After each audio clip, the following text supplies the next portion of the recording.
Do not start, sweetie. Please, I beg.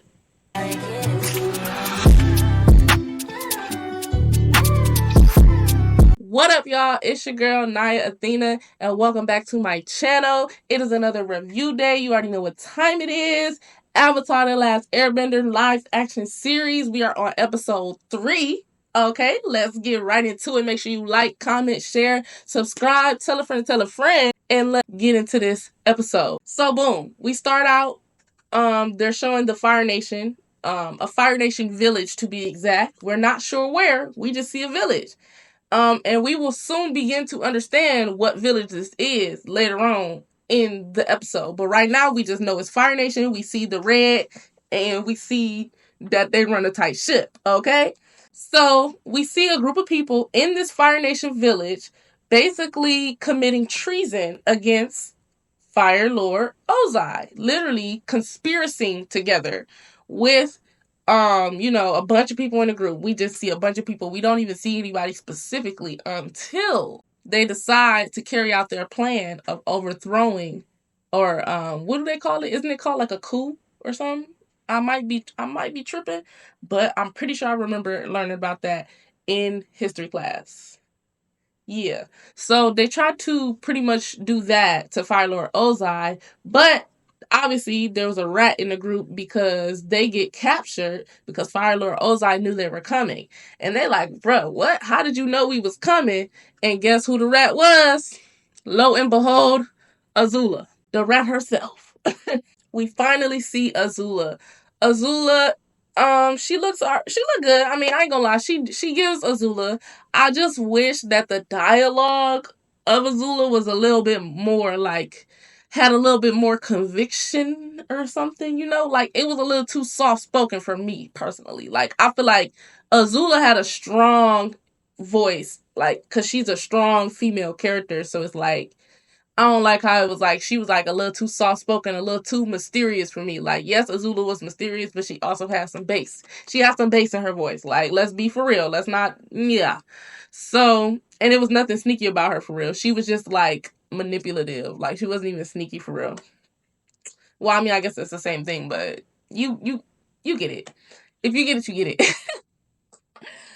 Then, before they skip to the next scene, they are showing Azula and the Fire Lord basically saying like, y'all need to stop trying to act like y'all could do.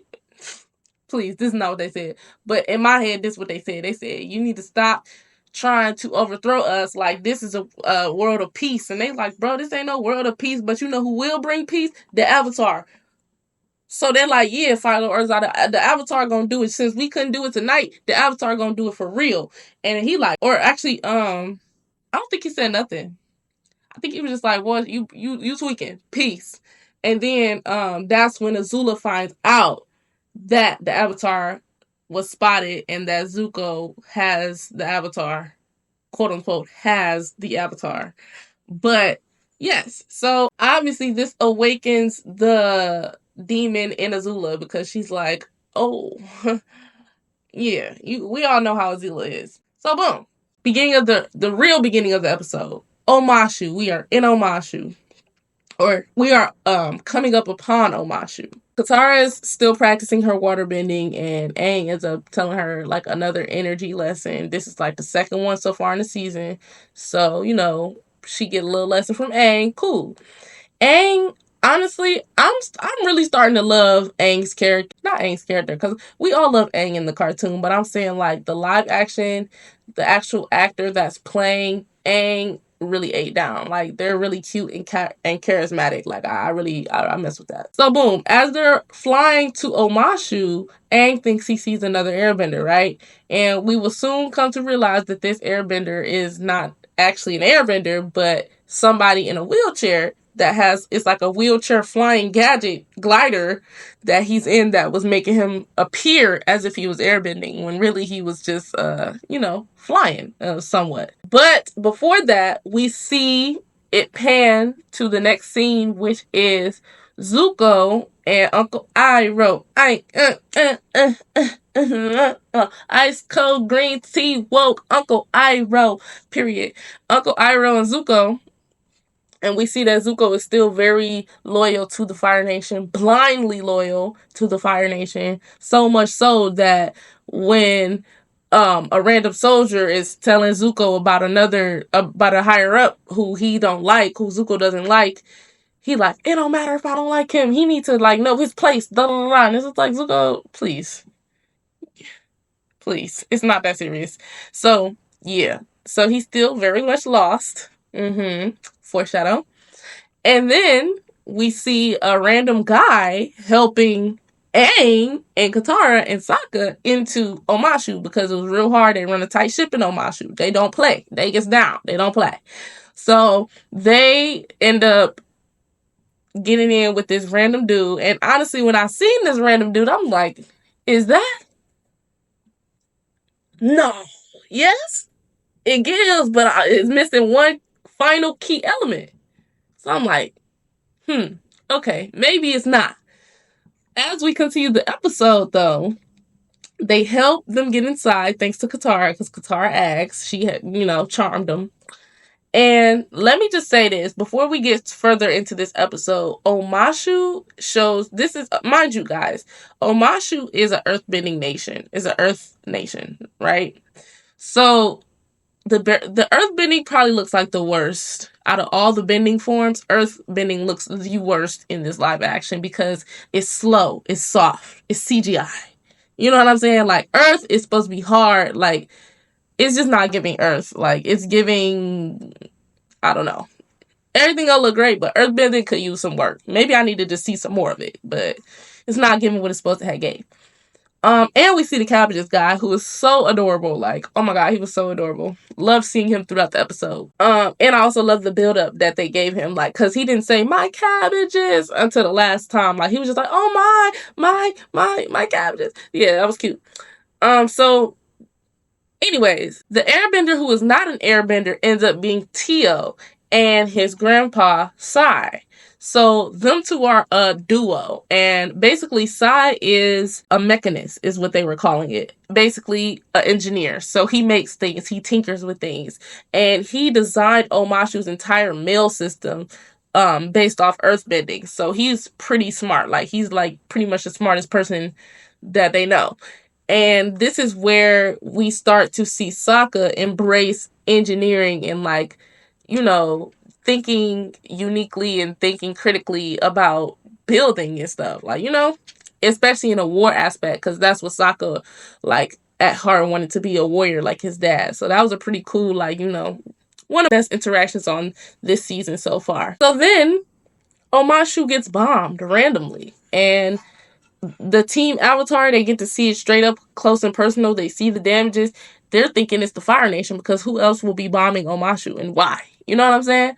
So Aang sees this and it makes him want to stay in Omashu, even though he knows that Zuko is right on his tail. He like, I gotta help these people. Like, ain't no way y'all getting bombed like this. And like, this don't even make sense. It didn't make sense because Omashu run a tight ship. They have a whole wall. So how are y'all getting bombed by the Fire Nation? Like, what's tea? So we pan back to Azula, who is plotting and scheming like she so often does, like she begins to do. We see May and we see Ty Lee. And honestly, Ty Lee's bangs, like, I see why they gave her bangs, but I feel like they could have just gave her a little less bangs. Like, the bangs was cute, but maybe not, if not, like, down, because it was like, it was too much. Like, I wish they would have, like, swooped it or something. You know what I'm saying? Because Ty Lee was really cute. Like, Ty Lee's actually, like, cute. Like, they made her look crazy. AF. But, and also, I feel like she's not loud enough for me. Like, Ty Lee is like quirky, high-pitched voice, like low-key, like annoying, but it didn't give. Like, none of them actresses, I'm sorry, because they're all women, none of those actresses really, like, none of their dialogue was really, like, unique. It wasn't kind of spot on like how I expected them to be, because those are like, I feel like those would have been the easiest characters to imitate, honestly.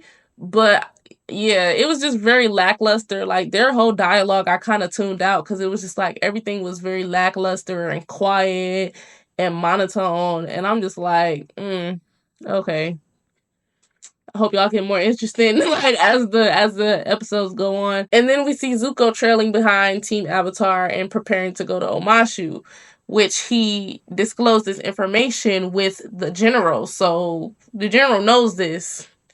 And yeah, let's just leave it there. The general knows this. The random boy from earlier and Katara run into each other in Omashu because Katara is sneaking around looking for the Mechanist, who is Sai. And basically, she sees Sai pretty much doing dealings with a Fire Nation spy. And as she goes to like say something, this boy from earlier who got them into Omashu on the low ends up like running into her. Like they both was spying on him basically, and they both was following him. So they're both following him at this point, and he ends up running into, like, I guess they both ran into like some Fire Nation people, like just randomly. So I guess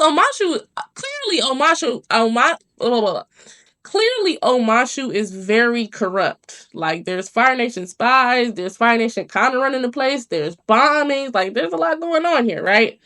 So this is when we find out who this random boy is. This random boy is Jet, the one and only. And I knew it was Jet, but I just couldn't be sure because I'm like, where's his little thing that be in his mouth? And then they ended up showing him with it in his mouth for like 2 seconds, and I'm like, okay, now he looks like Jet, you know what I'm saying? But I feel like he did look like Jet once I concluded it for real. Like once it was made clear to me that was him, I was like, okay, now I see it, you know what I'm saying? And that was cool. So obviously, Katara and Jet, Jet Tara or whatever, some people ship it. I don't ship it, but hey, it was cute. If I remember correctly, I thought they ran into Jet when they were in like a small village outside of Omashu. Like I didn't know that they were in Omashu. I don't think that's right. I think that's different. But I don't know. I don't recall, but I'm pretty sure it was a small village that they were gonna blow up, which is why they were in the woods. So I was confused when they were in the woods in Omashu. I'm like, does Omashu just have woods, or did y'all was that like a what they call it, a hole in the plot? Because I don't recall that being the right story. But basically what happened in the episode was that they were in Omashu, but they were in the woods as well. And the original the plot became Jet wanted to blow up the Mechanist because he thought that he was like a Fire Nation spy and he despised the Fire Nation. So he still had that hate and that disdain for the Fire Nation, but it was directed at the Mechanist because of what he thought he saw, right? Or what he saw. So then Aang found out that they were blowing up Omashu. So it's like, what were y'all blowing up Omashu for? But then I thought about it like, oh, maybe he was blowing up Omashu to try to make it look like it was the Fire Nation that did it and trying to create a hate train for the Fire Nation, which it already kind of was. But like, you know what I'm saying? Get the word out there in an unorthodox way.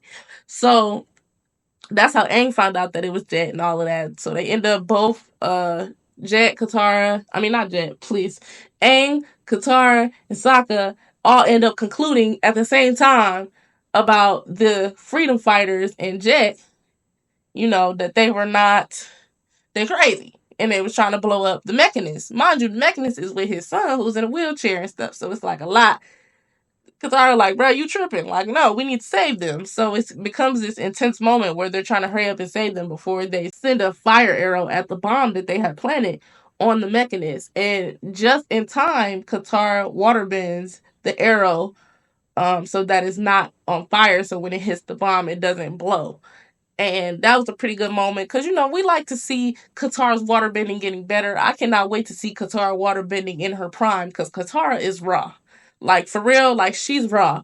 And I'm just waiting on her to get raw. Like, I'm just waiting on her to, like, glow up because it's coming. I know it's coming. So, mind you, Jet played a part into why Katara's waterbending did get better in that moment because he told her to remember the good things about her mom instead of the bad things. And, that affected her bending.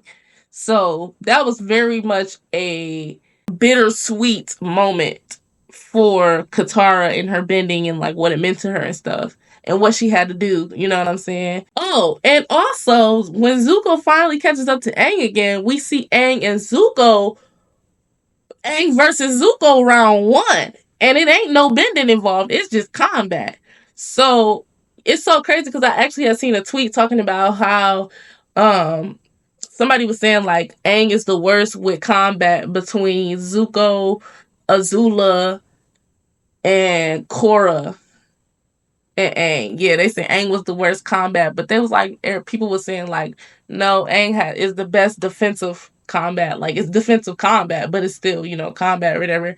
So they was like, who the best without bending? I'm like, they all good. But anyways, because we all know the fight scenes was epic. So Zuko is squaring up, and Aang is just evading. Cool. It was real cute at one point in the fight scene too. The random lady literally saved Aang. Like that was hilarious to me. Cabbages got damaged like 3 times in this episode alone, which was crazy. I'm like, how'd you even get Cabbages back that quick? Like you had him in the hole. Like what's going on?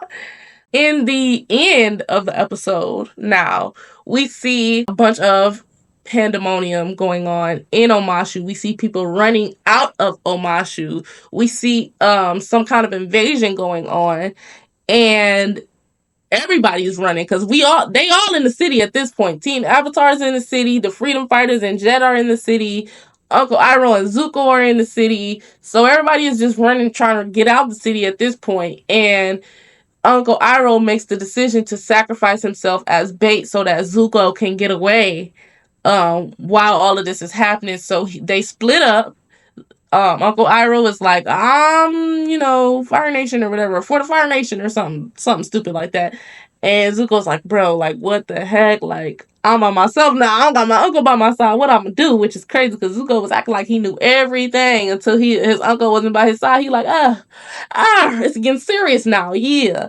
And we also see, once the smoke clears, we see the one and only surrounding Team Avatar, aka Aang. We see the one and only, and that is the Dai Li, aka Earthbending spies that gets down. They don't play, and the Dai Li look amazing. Like when I seen it, I was like, that is so spot on. Like they actually ate that up. They actually look cool. It's giving Raiden.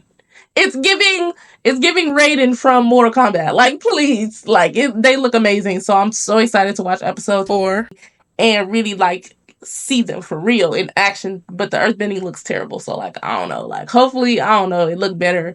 I don't know. I'm hopeful. But that concludes episode 3. So it was a lot of allies, future allies, enemies, future enemies. Yeah, potential enemies. You know what I'm saying? And hopefully, I feel like the next episode is going to be even more interesting because we get to see more characters and really see how these characters develop and stuff like that. So super excited about that. And I will see y'all in the next one. Make sure you like it, comment, subscribe, and tell a friend to tell a friend. And that is all. Peace.